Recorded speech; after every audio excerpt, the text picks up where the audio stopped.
Hey, what's up, everyone? Looking forward to spending some time with you again for another exciting edition of Free Advice Friday. The objective here is very simple. I just want to hang out and answer as many of your voiceover business and marketing questions as I can. And so that's what I try to do every week on Free Advice Friday. Now, I wanted to start off with VO Atlanta because I think a lot of people are getting excited about VO Atlanta. I see the post today that the tickets are nearly sold out, which means that we are going to be in for another huge conference this year. 1,000 voice actors wandering around and learning from the best of the best in the industry, which is absolutely incredible. If you've never been to VO Atlanta before, though, it can feel a little bit overwhelming. And, even if you have been to VO Atlanta before, sometimes it can feel a little bit overwhelming. We're talking about 1,000 voice actors. Everybody's excited. We're talking about the best of the best of the best when it comes to who is teaching classes there, the best coaches, the best producers, the best casting directors, the best agents. It's an incredibly packed schedule. At any given time, I think there's probably anywhere from 6 to 8 sessions that are happening simultaneously, and that's going on from first thing in the morning until, sometime in the evening. And so it can feel really overwhelming. It's really easy to develop a sense of FOMO, that you're going to miss out because there's just no way humanly possible that you could ever attend every single session that is going on. And so, as somebody who has been going to VO Atlanta since I don't even remember, I don't 10 years I've been going, I guess maybe. I wanted to start off the show by sharing a couple of pro tips, if you will, from somebody who's been there, done that, which will hopefully help you out a little bit. So, first and foremost is I think the way that you get the most out of an experience like VO Atlanta is to go in with a really clear objective. What do you want to learn? So, that could look like a couple of different things. Maybe it's that I'm going to Atlanta because I want to focus on this specific genre. I want to attend as many commercial sessions as I can because I'm really looking to level up my commercial. Or I am going because my goal for 2025 is I want to land a new, highly reputable agent. And so I want to attend as many of the agent sessions as possible so that I can learn exactly what those agents are looking for so that I can figure out, is that what I have to offer? So that's, I think, probably tip number one. If you don't go in with a plan, I think that's where FOMO starts to catch on because then you're trying to do everything. You're wanting to be at every single session, and you've got friends that are saying, "Hey, come with me to this," and somebody else that's saying, "Come with me to that," and you're trying to figure it out. Whereas if you go in with a very clear objective, this is what I am here to learn, this is what I am here to accomplish, then you can build a schedule around that goal. Now, that doesn't mean that you can't sit in on the odd session here and there that maybe isn't specifically relevant, but at least you're going with a clear objective. And so that way, when the end of the weekend comes, you can feel like, okay, I've accomplished something now and I'm closer to whatever that objective is. So again, if it's focusing on a genre, if it's focusing on uh, developing a particular kind of read, if it's focusing on your marketing, if it's focusing on agents, whatever, you can literally build a schedule around just about any of those different things. And so that's tip number one. Tip number two for me is attend a session with somebody you've never heard of or somebody that you are not familiar with. And I think this is particularly true for people who have been to Atlanta multiple times. We get really comfortable with certain people. And so, am I always interested in what Joe Cipriano has to say about promo? Of course. If that's your thing, why wouldn't you want to sit in on that?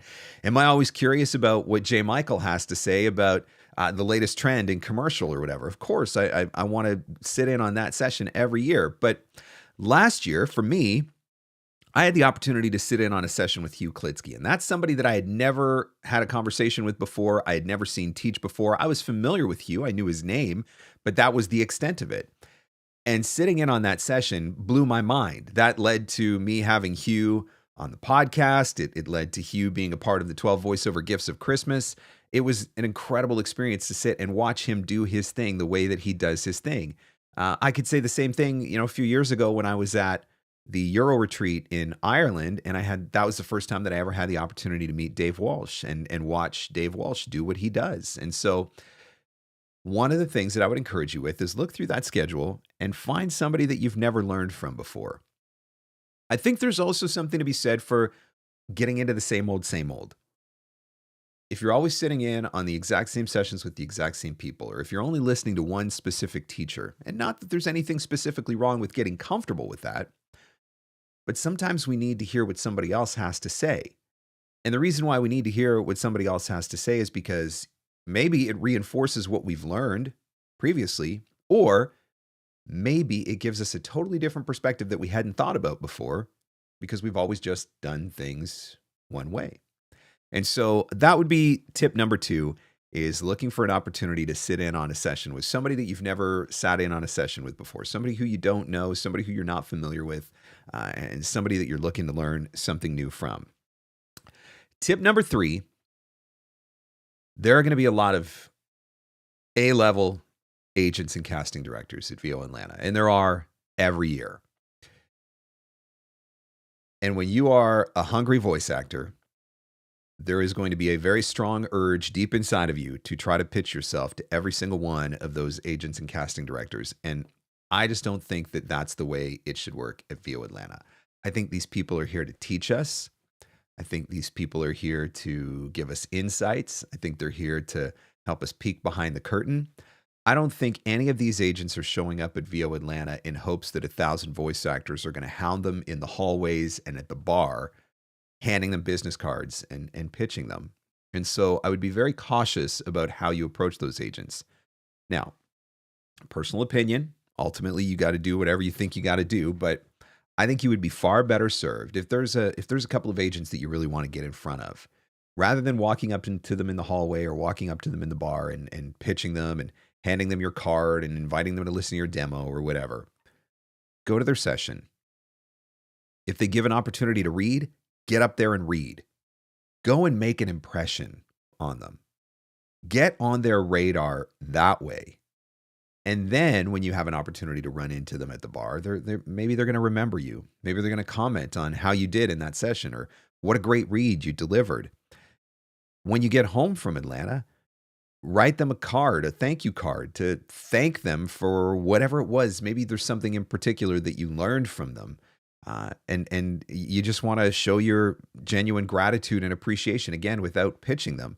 But I think more than anything, it should be an opportunity to get on their radar versus just getting in front of them. Now, I'm sure that there are people that are going to disagree with me. I'm sure that there are people who have landed agents at VO Atlanta, but I don't suspect that anybody's going to tell a story of how this one time at VO Atlanta, I walked up to an agent that I had never met before and handed them a business card right there in the bar and pitched them my demos and they signed me on the spot. I just don't think that's how it works. And so I think that it's really easy to get excited. It's really easy to be, super pumped to be in that environment and have those people accessible to you. I just think you got to be really smart about how you approach it. The other thing that I would say is you got to get some sleep. This is the old man in me. This is dad. Okay. This is dad talking to you now. It's really easy to go and burn the candle at both ends all weekend long in Atlanta. It's easy to sit up in the bar until 2:00 in the morning or sit in somebody's hotel room and having conversations or whatever. But if you are dragging your butt through the day, you are not going to maximize the learning opportunity. And most people are there for the learning opportunity. Sure, there are some people who show up to Atlanta who are just there to socialize and see their old friends, and that's cool too. But most people are there to get that learning experience. And if you are not giving yourself the opportunity to get some sleep, get some good rest, then you are not giving yourself the opportunity to maximize that experience. Plus, you're also increasing the probability that you're going to come home and get sick, which you definitely don't want to do if you haven't had enough rest over the weekend. So that's dad talking. So you can take that for what it's worth. Final tip I want to give you to get the most out of VO Atlanta. I watch people sitting in these sessions feverishly taking notes, writing down all of the amazing nuggets of wisdom that are getting passed around, whether it's somebody who's offered up a really great marketing tip, a commercial director who's offered up a really great tip on what's the trend right now, somebody who helped you think about the conversational read in a totally different way, somebody who helped you understand better where to look for e-learning work, whatever it is. You're sitting in those sessions, you're writing, you're writing, you're writing, you're writing, you're writing. By the time the weekend is done, your hand hurts, you can't take it anymore, and you got this huge notebook that's absolutely filled with all of the amazing stuff that you learned at VO Atlanta. And then what happens? Most voice actors go back home, ride the high of the conference for a day or two, maybe for the first week, and then they settle right back into their regular routines, and nothing that they put in that notebook ever gets turned into action items. And I'm guessing that there's at least a couple of you who are watching this right now who are feeling a little sting like, Mark, why are you being so mean to me right now? Because you've got one of those notebooks sitting somewhere on a shelf in your office that you wrote from VO Atlanta or, whatever other conference you were at or whatever the workshop or session you attended, and you didn't do anything with it. When you are on the plane, when you are sitting in the airport, whatever it is, your first day back, even in the evenings when you go back to the hotel room, how can you take those notes, turn them into action items, and assign deadlines to those things? Because unless you are taking the information that you are learning and turning them into action items and assigning deadlines to them, you just have a notebook. And a notebook didn't build a successful business for anyone. What they did with the things in that notebook, that's what builds the successful business. That's what helps you to level up. That is where you get the return on investment for the money that you are putting into VO Atlanta. It's when you take that notebook, turn it into action items, add deadlines, and then ultimately do the thing. When you do that, you are going to find that you are going to get so much more out of this conference. And so there you go. 5 tips for getting the most out of VO Atlanta. As a bonus tip, because you know me, I've always got to offer a bonus tip. Make sure you take my X session. It's going to be really fun. And come to the marketing panel, because I'm sure that's going to be really fun too. So I'm looking forward to seeing many of you there. If you see me wandering around in the hallway or whatever, stop by, say hi. I'm looking forward to meeting people. Don't be shy.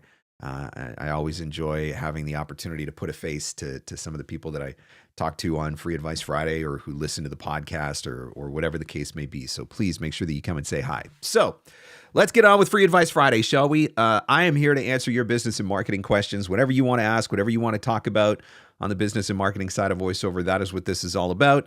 All I would ask when you're putting your question into the chat, you put a cue beside it. It makes it a little bit easier for me to see as I'm scrolling through the chat so that I can find your question and answer your question. But let's dive into this. Looking forward to it. Welcome, David, Jay, Laura, Skylar, Pamela hanging out. Great to have you guys here. Thank you. David says, Mark, I'm interested in your marketing in your own backyard course. Could you give me a nugget of advice from that training? Maybe something relating to the elevator pitch at Chamber of Commerce events. Yeah, so the whole idea behind the booking in your backyard course is it's about marketing on a local level and all of the different ways, all of the different places where we can market on a local level. I think sometimes that we default to what is out there. We go to online casting sites. We start sending emails to production companies all over the world. We look in states that are bigger than ours or cities that are bigger than ours or regions that are bigger than ours. And we neglect the countless opportunities that could potentially exist right within our own community and potentially in our own community where maybe we're the only voice actor even in that community. And so there are a lot of different opportunities that present themselves there. Going through the Chamber of Commerce and having an opportunity to talk about your voiceover service, that's one of the things. And I would say if you have an opportunity, if you ever found yourself in a position where you have an opportunity to pitch yourself at a meeting, like a Chamber of Commerce meeting, a small business association event or something like that, help them understand how they can use you. Because when you go into a room like that and you tell everybody you're a professional voice actor, for anybody that's not familiar with the industry, the first thing that they're going to think is like, oh, he's done, what cartoons have I heard you on? Or what video games have I heard you on? Or did you do a Super Bowl commercial or whatever? And they're not stopping to think about the fact that a voice actor could be used for their phone system. A realtor is not thinking about the fact that he could add a narration to their virtual tour video. Local small business isn't thinking about the fact that if they're creating content for social media, maybe one of the ways they could level up that content is by adding a narration to that video or adding a professional narration to that video. And so when you have the opportunity to pitch yourself in places like that, help them understand, give them actual tangible examples of how you could make an impact on their specific business. Because sometimes that's the difference maker, is they have to see it for themselves of, oh, yeah, that I never even thought about that. But yeah, I could totally have you do my phone system. Or it would be great to have you do the overhead announcements in our grocery store, or whatever. Like, show them how they could benefit from you, because they're probably not thinking about it. So that would be one of my tips. All right. Laura says, "Hey Mark, how do you use automated sequences for your lead follow-ups when other systems like my CRM website Wix require contacts to be subscribers first? What inexpensive alts are out there?" So I think there's a difference between newsletter, adding somebody to a newsletter. This is gray area, but I think there's a difference between adding somebody to a newsletter, which, Wix, when you're doing stuff like that on Wix, they're probably thinking it's more of a newsletter and they require you to be a subscriber, versus sending a B2B email for an opportunity to do business. So when I put them into my CRM, when I put them into Nimble, it does not require me to make them a subscriber first, but I do give them the option to opt out of emails. And so right from the very beginning, if they're not interested, if they don't require voiceover services, whatever, they do have the opportunity to opt out. And so when they opt out, then they're not going to get any more messages from me. But I'm not adding people to a newsletter. I don't even maintain a newsletter for my voiceover business. And so I think that's the difference, is kind of just again, it's gray area, but it's how it's approached.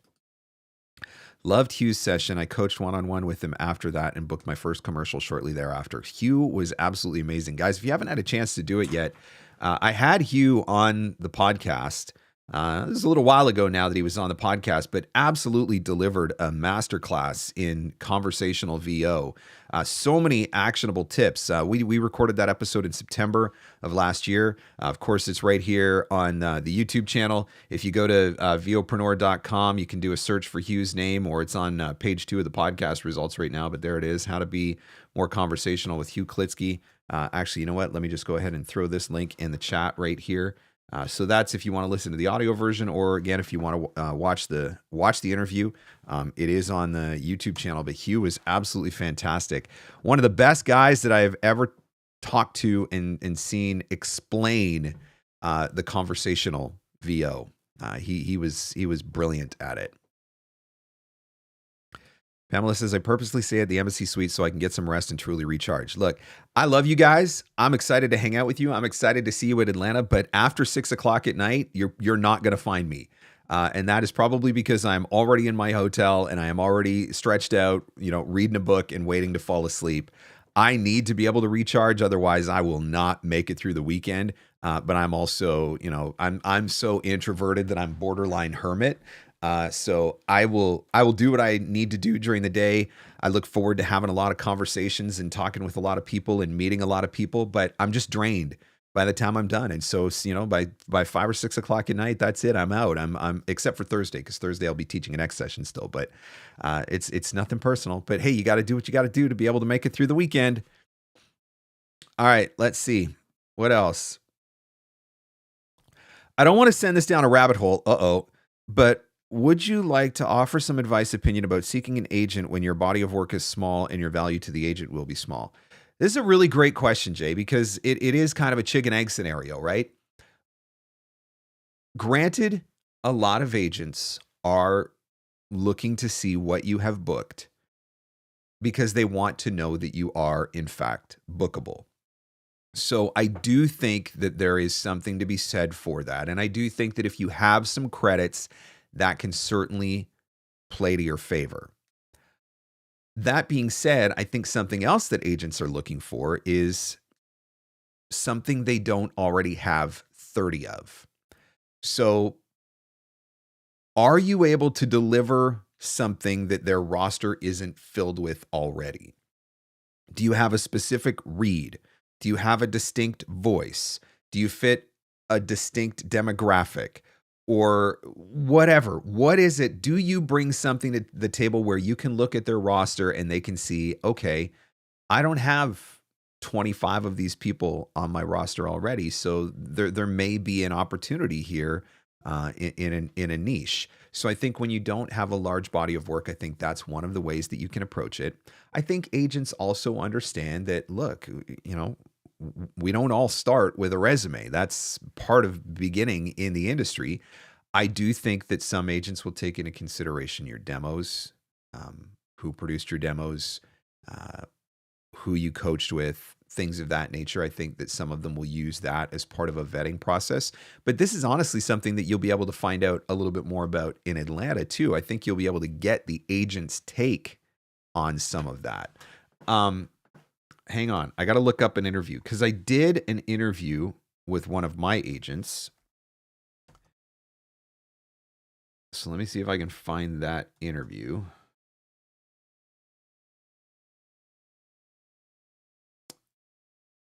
It's an older one, but I think it would still be good. Okay, here we go. Actually, the fact that it is an older one tells me that it's time to do a newer, updated one. But here's an interview that I did with one of my agents. It's about 2 years old now. How to get signed and succeed with a voiceover agent. Ultimately, we have to remember that they need us, right? They can't make money if they don't have bookable talent who are making money. And so if you can demonstrate that you can bring something to the roster that's going to potentially make them money, then they're going to be, at the very least, open to having the conversation with you, I think. All right, where else are we going? Thomas, hey Mark, how do you follow up with prospects? I have several contacts that have added me to the roster, clients I've worked with before. How do I stay top of mind? I think the periodic check-in is really important. And I think that's an area where a lot of voice actors are missing out on opportunities because once they get that note that says, we love your stuff, or we'll add you to the roster, or we'll keep you in mind, that tends to be where we quit. We stop doing anything after that point. And so then we run the risk that they're going to forget about us. And then we also run the risk that the person who is ultimately going to book the voiceover is the person who is actively reaching out to them and staying top of mind, right? Sometimes that's the way it works. It's like, oh, hey, we need this voice. Oh, well, get Mark to do it because, we were just thinking about him, or we just talked to him last week or whatever. So I think there are a couple of different plays that you can add into your follow-up strategy. Email can certainly be one of those things, periodic check-ins with them. When it comes to writing emails like that, I'm a big fan of trying to figure out, how do I add value?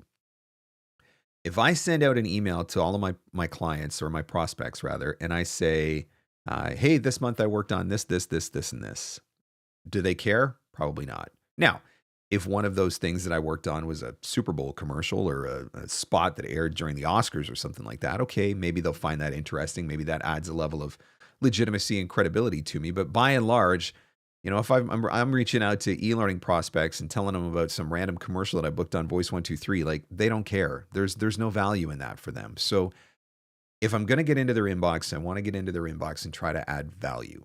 What does that look like? Maybe that's that I'm sharing something with them that I think would be helpful. Maybe that's that I'm speaking to a specific problem that I think that they might have that I could potentially solve for them as a voice actor. There's a lot of ways that you can do that. I think the other area where this comes into play for follow-up is social media. Getting connected with your clients, your prospects, your leads on social media, because that gives you another avenue to get in touch with them.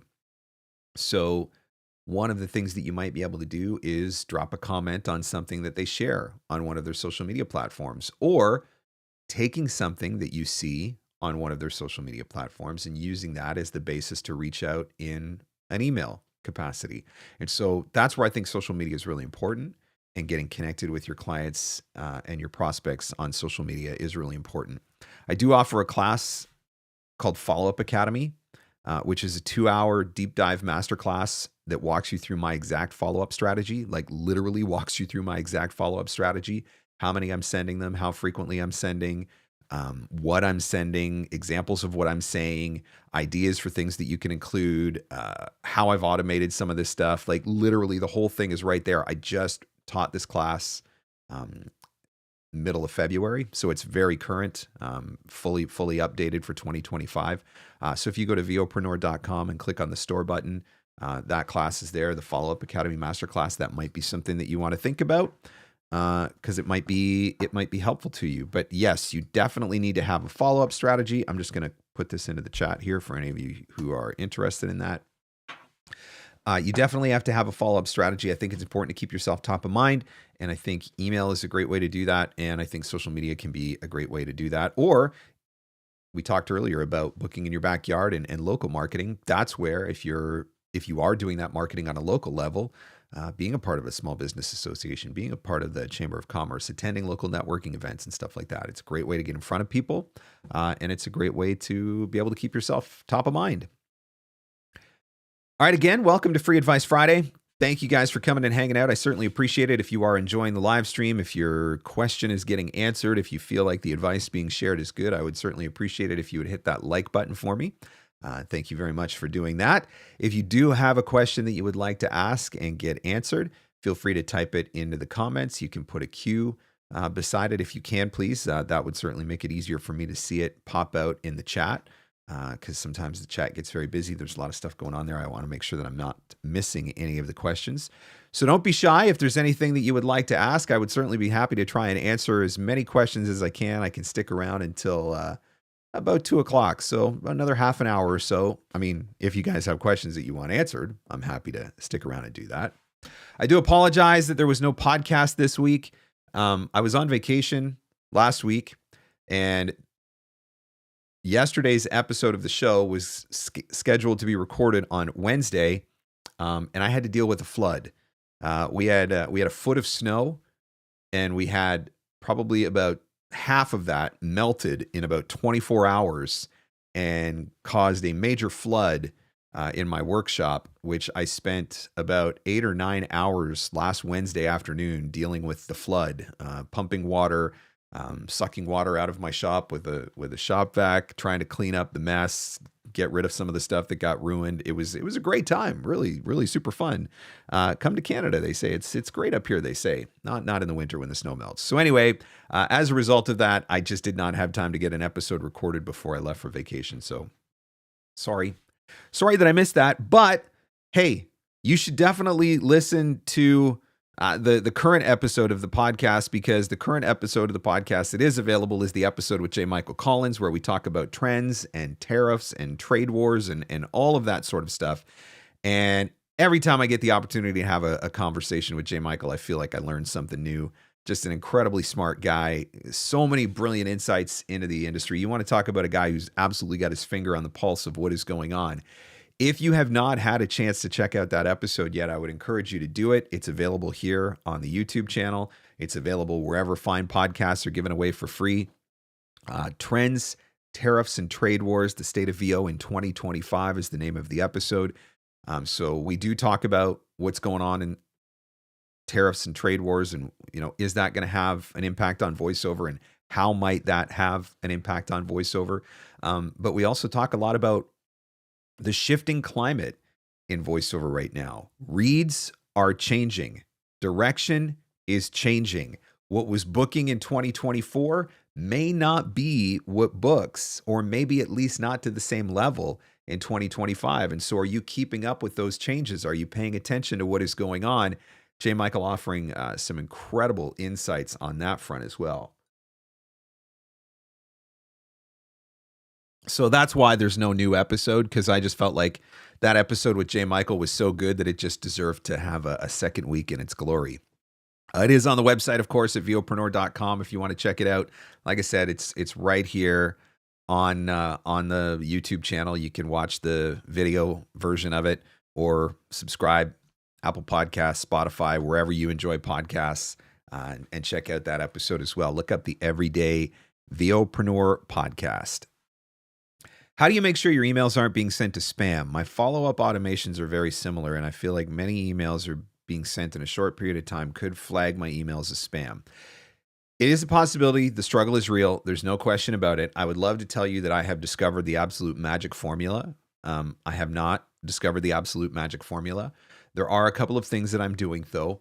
I do try to space out my follow ups. So, what I mean by that is if I have a series of follow ups that are being done, I don't want to go like Tuesday morning at 10 a.m. and then blitz out 50 follow up messages. I would rather send 5 of them on Tuesday at 10 and 5 more on Tuesday at noon and 5 more on Tuesday at 2 o'clock and 5 more on Wednesday at 11 a.m. or whatever. Like I would rather space them out. And so I've tried very hard to and tried to be very intentional about how I'm adding people into my sequences and when those emails are getting sent. So that's one of the things that I'm doing. One of the other things that I'm doing is making sure that I'm writing very distinct follow-up messages for different genres. And so rather than having one blanket follow-up email that goes to everybody, regardless of who I'm reaching out to, I have follow-up emails that are tailored specifically to e-learning. I have follow-up emails that are tailored specifically to corporate video. I have follow-up emails that are tailored specifically to documentary. So different follow-up emails for the different genres that I'm reaching out to. And so that helps spread things out as well, because in that case, maybe I do send 10 or 15 follow-ups in a day, but if I'm sending them across multiple genres and each one of them is getting a different email, that I think can certainly help as well.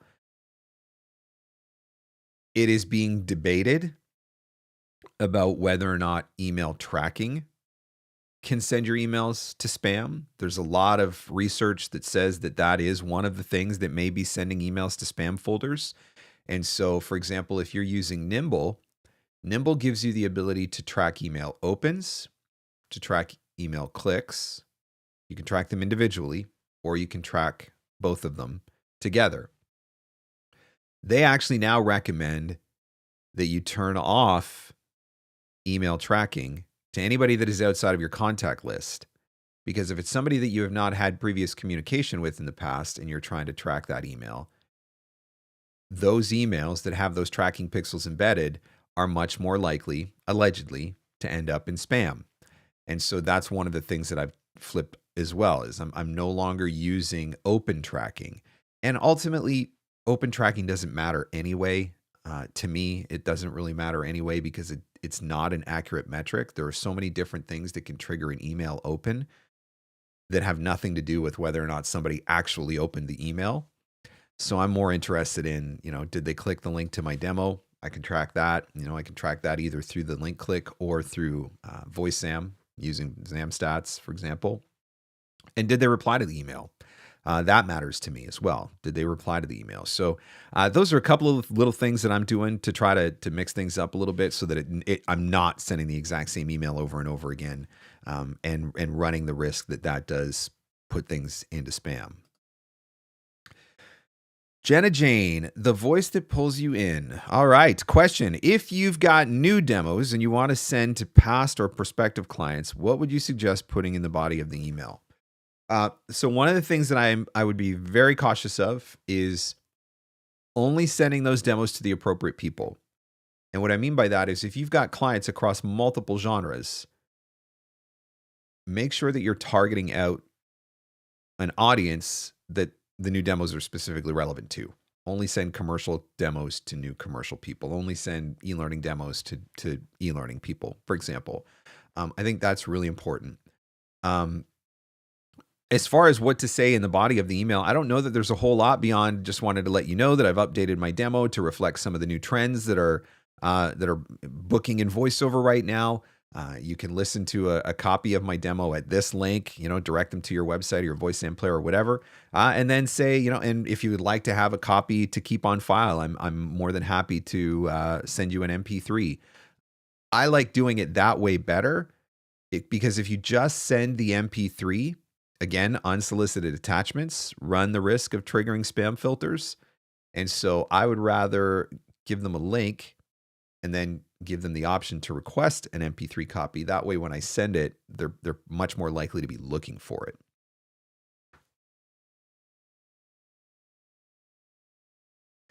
To what degree, if anything, does your subject line not get caught in a spam filter? With subject lines, it seems to be a lot about the content of the subject line and the words that you're using. And so if you're using words that are considered spammy words, free, marketing, um, anything that specifically says sale or offer or things like that. There's certain words that are more likely to trigger spam filters, and there are tools that you can use to check against some of that. Excessive punctuation is another one that is much more likely to trigger spam filters. So, if you like putting 3 exclamation points or ... or, things of that nature, that has the possibility of triggering some spam filters. So there are some things like that can make a difference, which is one of the reasons why I just try to keep my subject lines pretty straightforward when I'm doing my voiceover marketing. And I'll just say straight up, like, professional voice actor, professional voiceover services, new voice for your new video, little things like that. These days, it just seems like everything is trying to put us into spam. And I've listened to some podcasts recently that have been talking about this, and there's been a pendulum shift or pendulum swing, but it has swung too far. So we went from a place where everything was landing in our inbox, and we were getting frustrated with that. And so then Google and Microsoft in particular, because the Gmail and Office, those are the two probably biggest email providers, they started trying to do all kinds of stuff to try to reduce the amount because it was getting too much. And now it's almost like they've gone too far to the extreme on the other side where it feels like nothing is getting through now. So now I'm hoping maybe the pendulum shifts back a little bit. And I think maybe that's where AI is going to come into play and in trying to filter messages a little bit and trying to sort out where messages go. But that's definitely something that I'm paying a lot of attention to. Gina suggested I create a healthcare demo and focus on hospitals, medical nonprofits. What would be a smart strategy to introduce that demo to prospects locally? It's just targeting it to the right people. And I do think that there's a smart strategy for that. I think healthcare is an area where there is a ton of voiceover that is happening. I think in a broad range of places as well. Like part of it is look at pharmaceutical companies who are creating videos to talk about their new drugs, or look at medical device companies who have sales staff who are going out and selling those devices, and there's training videos for those sales staff. Or think about in the hospital system where there's training videos being created for doctors and staff, for policies, procedures, for how to use new equipment, for whatever. Like there's no shortage of places where that type of narration is happening. And so I do think it's a smart demo to have. I do think that healthcare is something that is only going to continue to grow simply as a result of we have an aging population. And, I'm not going to get into it too much because I don't want to get political, but we also, don't necessarily have the healthiest population. And so that makes a difference as well. I did an episode recently, and I'm going to put this in the chat. I did an episode recently with Debbie Irwin. Okay, maybe it wasn't so recent. That was in June. Oh my gosh, time flies. Anyway, I just put it in the chat. It's also here on the YouTube channel, Mastering Medical Narration with Debbie Irwin. In that interview, she gets into marketing medical demos and a lot of different places where you can do that, which are places that you may not always think about. So I would encourage you to go back and catch that interview. Again, it's on the YouTube channel here, or it's over on the website at vopreneur.com, or wherever fine podcasts are given away for free. Guys, if you're enjoying the show, hit that like button, please. Please. I would appreciate it. If you're enjoying the advice that's given, or if I've answered one of your questions, I would certainly appreciate it if you'd hit that like button. Briscoe, hey everyone. Leaning into your convo with JMC. Mark, do you anticipate changes in marketing with the trade war and other awful things going on? I'll tell you the number one thing that I'm keeping an eye on right now, and I'm sure there are other things that I'm going to have to keep an eye on, but the number one thing that I'm keeping an eye on right now is how it will impact, if it will impact, voice actors who are working across borders. So, as a Canadian, I have a lot of clients in the US, I have a lot of clients in Europe, I have clients in Canada, obviously, clients all over the place. I've worked with clients in multiple countries around the world. I don't know yet whether or not that becomes a problem. I don't know whether US clients aren't going to want to hire me anymore. Bless me. There you go. Sneezing live on the internet. I hope it's not going to be a problem, but I don't know. At the same time, if I'm a US talent, is it going to be a problem? Are there clients in Canada that aren't going to want to work with me as a result of this? Or are there clients in Europe who are not going to want to work with me as a result of this? I don't know the answer to that yet. So that's something that I'm paying very close attention to, because that just might impact my marketing strategy as far as where I market or how I target. So do I need to shift all of my efforts strictly into Canada, or do I shift my efforts for the time being? Do I find a balance between Canada and countries in the European Union, for example, if people in the States aren't going to want to hire me now because I'm Canadian? I just don't know. It's one of those questions I don't think any of us know at this point, honestly. I think it probably depends on how long this lasts, what the end result of it ultimately becomes. But it is definitely something that I'm keeping an eye on. I think, and J. Michael and I got into this a little bit in the episode as well. I think depending on how this plays out, it could have more of an impact on certain areas than others. We specifically talked about automotive, for example. So I'm going to be watching that too. Are there certain areas, certain sectors that are going to get hit harder by this than others? And is that going to cause them to shift focus, change budgets, whatever? And again, I don't know the answer to all of this at this point, but it's something that I'm keeping an eye on. You guys want to watch me blow my nose live on YouTube? It's going to be exciting. Here we go.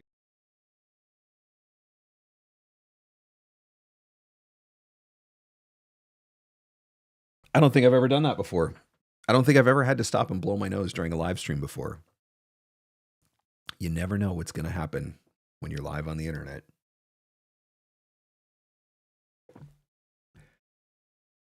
Honestly, Terry, it's one of those things where I know I probably need to think about it more, but there's also a part of me that's like, I don't want to think about it anymore because it's too stressful.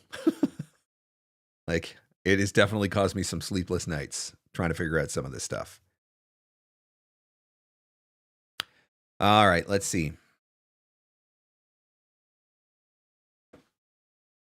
Anybody else? What else do you guys want to talk about? If you have a question for Free Advice Friday, don't be shy. If I missed your question, I wasn't ignoring it.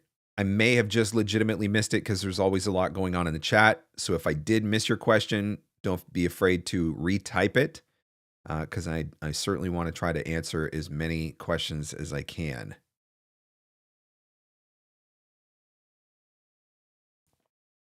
David says, I'm super bummed that I can't attend VO Atlanta. It would have been my first one, but I couldn't make it happen. Hopefully next year. And there are other conferences as well, David. So keep that in mind. The One Voice conference is going to be happening in Dallas. That one is in August. Another great event put on by the same people who are putting on the VO Atlanta conference. The MAVO conference happens in Virginia, the DC area, in November. Another great event. So there are some other conferences that are going on as well if you can't make it. But certainly start to think about VO Atlanta for next year as well, because generally speaking, they put early bird tickets on sale at the end of the weekend, and you can save a pretty decent chunk of change if you buy your early bird tickets, super early. So that's something to keep in mind and watch out for as well. What else, guys? What other questions can I answer for you on Free Advice Friday? I'm working on some cool stuff for the podcast. Let's see. What do I got coming up? Lila Berzins is coming up. She's got an incredible story She's a voice actor who was struggling hard, like broke, food stamps, no clue what was going to happen, no clue whether or not she was going to make it in LA. And now she is just crushing it in voiceover. Uh, all kinds of bookings in the character, gaming animation space, doing Comic Cons and all that sort of stuff. And so I'm really excited to dig into her story. So that's one that's coming up. I've got Tina Marasco booked. So we're going to talk about commercial. Tina from Sound and Fury, some of the probably one of, if not the most influential casting directors in the U.S. And so certainly she knows what's up in the commercial space right now. So I'm looking forward to doing an interview with her in a few weeks. I'm talking to Matt Fogarty about radio imaging. Matt's a guy that does a ton of radio imaging, and that is a genre that some people think maybe is over, but clearly not for him. So looking forward to digging into that with him. So there's some good stuff coming up on the podcast as well. So keep that in mind. If you haven't done it already, subscribe to the podcast or subscribe to this YouTube channel because all the episodes get posted here as well. TJ, in your experience, is it necessary to join the Chamber of Commerce to attend meetings? I'd like to attend one in different areas. I notice in my area are also on, some in my area are also online. Some chambers, I think most chambers, offer at least a few events throughout the year that are open to anyone. And they do that as a way of trying to recruit, right? They want to give people an opportunity to come, see what the chamber's all about, see whether or not it's worth it. So I do think that there are opportunities like that. And the chamber is one area to look. Depending on where you are, there might be a small business association or something similar that could potentially do some networking events as well. Sometimes they're depending on the size of the city that you live in. It's not uncommon to find just, entrepreneurial gatherings, just open networking events and things like that are put on by different companies, different organizations, just for the simple purpose of getting people together. The size of your network is reflective of the size of your net worth, as they say. And I think there's definitely some truth to that. So I do think there are some opportunities without specifically becoming a member.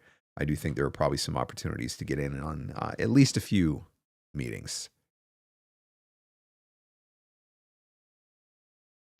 Don't forget the Get Out of Your Booth conference in Pennsylvania in June. I was not familiar with that one. You will have to fill me in on the specifics of that one because I don't think that I don't recall that one. So I'd be curious to know more about it. Matt says, I'm prepping for my first pro demo and I would love to start booking. My main focus passion is animation, but I also want to bring income to my business and I'm open to genres. Any advice? Thank you. Matt, great question. Everybody wants to do animation, gaming, character. It's sexy. It's fun. Maybe not everybody. I don't want to do it, but that's because I'm not any good at it. That's all. A lot of people want to go down that route. And for all the reasons that I just said, it's fun work, it's sexy work, it's challenging work. It gives you a chance to explore what you're really capable of from an acting perspective. And so I understand all of that, but it can be tough. It can be a tough genre to get into. It can be a tough genre to get to where you can really make good money in it too. Plenty of opportunities out there if you're willing to work for lower rates and use that as a way of building your resume, getting credits and things like that. Lots of indie game developers and things of that nature. So there certainly are those opportunities. But I do think as a VOpreneur, there is something to be said for having a backup strategy for how am I going to make some money in the meantime. Non-broadcast, I think, is one of the easiest places to do that. I think the non-broadcast space is a huge genre where there are countless opportunities that you can go out and pursue on your own. A lot of people think commercial, default to commercial. Certainly there are opportunities in commercial, but I think there are probably more opportunities in the non-broadcast space. So I'm talking corporate videos, explainer videos, e-learning, social media videos, things of that nature. I think there's a huge pot there that you could get a piece of. So that is something that I would be thinking about. Get that animation demo or the gaming demo, or focus towards that passion, because there's nothing wrong with that if that's where you want to pursue. But it is always a good idea to have a second demo in something that maybe is a little bit easier to go out and get, because that can help make you some money while you are pursuing that passion genre. Listen to the episode that I did a couple weeks ago with Michael Everhard. Michael talks about working in the indie game space and some of the cool things that he is doing in the indie game space, marketing tips in that space as well. So that was probably from about 2 or 3 weeks ago. I did that episode with Michael Everhard. Again, it's right here on the YouTube channel and wherever fine podcasts are going away for free.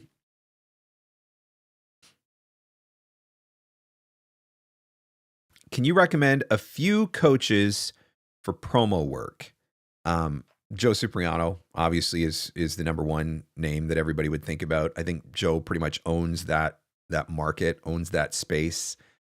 So Joe would certainly be one guy that I would be looking to talk to.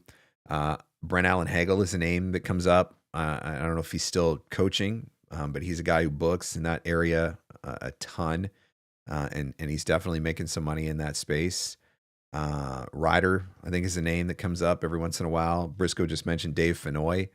So there's a few different people in that genre that you could certainly have a conversation with. But I would say Joe would be like the godfather, and he offers several different options for coaching to get into the promo space. Look at you. Pamela got the golden ticket into Tina's X session. I think Tina's X session sold out in like 12 seconds. It's like the hot toy at Christmas that people are fighting in line for. VO Atlanta X sessions go on sale. 12 seconds later, Tina Marasco's sessions are sold out. 12 seconds later, Joe Cipriano's promo class is sold out. 13 seconds later, Dave Walsh is sold out. 14 seconds later, a couple of the big named agents are sold out. And then the rest of us are just trying to sell some seats. That's how I feel anyway. All right, let's see. Matt says, I was listening to your podcast, has me in the VOpreneur mindset, and I'm aware of how tough the world is, especially early on. Would love to replace some day jobs this year. I just think non-broadcast is an area where there's the biggest potential for you to go out and market on your own, because there's so many different facets of non-broadcast. I think probably if you look on online casting, I think a lot of the jobs on online casting fall into that non-broadcast space as well. There's an abundance of work in that space. And I think the trends don't change quite as quickly as they do in commercial, which can be nice.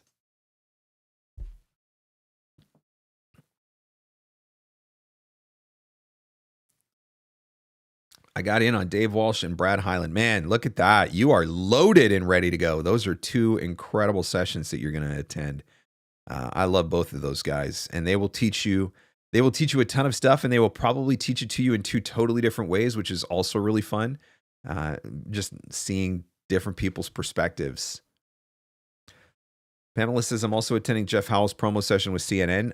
And Pamela, thank you for that. Jeff Howell, that's another name. Greg, if you're thinking about where to coach for promo, I can't believe I didn't think about Jeff Howell. Jeff is another great guy. He actually gave away a coaching session in the promo space on 12 voiceover gifts of Christmas. So he would certainly be somebody else that I would add to the list. Robert, I got into Tina's add-on session on Friday night. That's the thing with Tina. Like, she could be the only X session. She could just teach 4 X sessions a day, Thursday, Friday, Saturday, and Sunday, and probably sell out every single one of them. It's just crazy. But, I mean, she's got a lot to offer. Even sitting in on her free session or breakout session that she did last year. You want to get in front of the people that are sitting on the pulse, right? Whose finger is on the pulse. And I think Tina's, not only is her finger on the pulse, I think she kind of directs it a little bit because of her stature in the industry. If you haven't had a chance to check out her library, it's one of the most sought after voiceover courses. Like, people just rave about it. I don't think I've ever heard one person say something negative about the library. And that's on her website. So you can look that up. We gave away a copy of that during the 12 voiceover gifts of Christmas. I was so excited to add that to the contest this year because I know how much people love that course.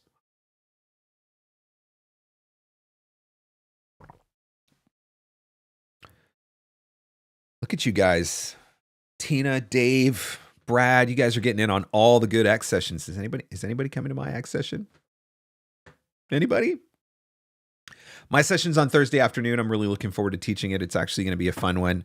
It's called From Search to Send. So the easiest way for me to describe this session, you're sitting at your desk in your office and you're ready to do some marketing. I am sitting looking over your shoulder telling you exactly what to do. I'm going to point you to where to find the leads. I'm going to show you how to do it. I'm going to guide you through the process of researching those leads, finding email addresses, learning a little bit about those leads.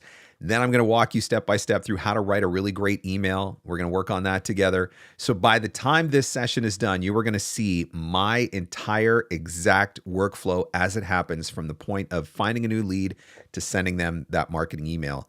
And you're going to walk away with a email template that you will be able to use over and over and over again as a result of that. There are still, I think there's 5 spots left maybe, although I haven't checked today, but I think there's 5 spots left in my session. So that's happening Thursday afternoon, 3:30 to 6:30. Very hands-on. If you're going to do my session, you got to make sure that you bring your laptop or bring a tablet because I'm not going to do it for you. I'm going to literally walk you through it while you do it yourself. Everybody's going to be looking for something different because everybody's interested in different leads, different genres, whatever. I'm just going to give you the practical tools and the workflow for how to make it all happen. So that is what is going on in my X session. If you want to sign up for that one. Matt says, any advice for someone feeling FOMO for conferences? I'm excited to go, but have to prioritize other costs right now. Would love to find community outside of conferences. I think classes are great. There are a lot of really great organizations that offer some really cool classes and workshops that are definitely more of a lower ticket. Gravy for the Brain is an organization that I would get connected with, get on their email list. Ann Ganguza's VO Peeps, another fantastic organization I would get on Ann's email list. GVAA, Global Voice Acting Academy, great organization, get on their list. And so I think that there are a lot of different places where you can still have the opportunity to learn virtually and much more affordably, $50 or $100 for a ticket versus having to fly, get a hotel, pay for a conference ticket, all that sort of stuff. So there are some really great organizations that are offering some of those things. Gravy for the Brain offers some open sessions as well if you are a Gravy for the Brain member. So that might be something that you want to think about. But then, and Pamela just mentioned it as well, there is the opportunity to get the on-demand. And so usually within a few weeks after VO Atlanta is complete, the recordings are available for the regular breakouts, all of the main stage content. The X sessions are not available, but the breakouts and main stage content, the panels, all that sort of stuff, they all get recorded. And so that's certainly an option to be able to go back and revisit as well. But yeah, I would certainly look into Gravy for the Brain, VO Peeps, GVAA. And I'm sure there are some other ones as well. I'm not trying to exclude anybody. Those are just some of the ones that I'm thinking of off the top of my head. All right, everyone. I got to get ready to go here. I got family coming for dinner tonight, and I got to fire up the barbecue. Doing some pork tenderloin. I already made my homemade Dr. Pepper barbecue sauce. I did that just before I came on the live stream, so that is just kind of chilling right now, building a little bit of flavor. But looking forward to doing that. I'm excited to see you guys next week. Obviously, because I will be in Atlanta, there will be no Free Advice Friday next week, but we'll do Free Advice Friday live from Atlanta in that, come up to me on Friday at Atlanta, ask me a question, and I'll answer it for free. So it'll be like a live version, an in-living color, in-person version of Free Advice Friday next week, live from VO Atlanta. If you jumped in late, you can always go back and catch the replay of this, and the replay of any past Free Advice Fridays are right here on the YouTube channel as well. So make sure that you subscribe. Check out the podcast. Get subscribed to that as well at vopreneur.com, Apple Podcasts, Spotify, wherever podcasts are given away for free. hit the like button before you go, please. I would certainly appreciate it if you would do that as well. I love it when you guys come and hang out and ask questions, and I always enjoy having a conversation with you. Hopefully you found it helpful today as well. So as always, whatever you decide to do this weekend, have fun, stay safe, and go find some leads.